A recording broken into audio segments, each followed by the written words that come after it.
Tiket pertandingan PSM Makassar versus Bayangkara FC di pekan ke-31 Liga 1 masih tersedia, namun dengan harga yang melampaui harga penjualan tiket normal.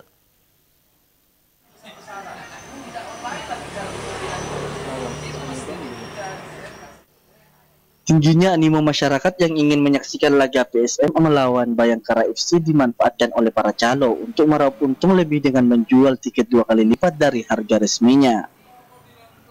Salah satu pendukung PSM Makassar mengaku ingin sekali menyaksikan 2 laga kandang terakhir PSM di Parepare, namun tiket yang tersedia secara online sudah habis terjual. Manajemen PSM Makassar mengatakan sulit untuk menghilangkan para calo karena penjualan tiket dilakukan secara online, hanya dengan syarat memiliki akun email. Koordinator tiket PSM Aziz Jarre mengimbau masyarakat untuk tidak membeli tiket lewat calo. Sementara manajemen PSM sendiri menyiapkan 7.500 tiket untuk laga PSM Makassar versus Bayangkara FC yang akan berlangsung di Stadion Gelora B.J. Habibie Parepare Jumat 17 Maret 2023. Pihak panitia pelaksana menambahkan, kuota tiket yang dikurangi ditambah PSM Makassar yang berpeluang besar juara liga musim ini menjadi 2 faktor yang menyebabkan masyarakat terbatas mendapatkan tiket. Wahyu Saputra, Slebes TV.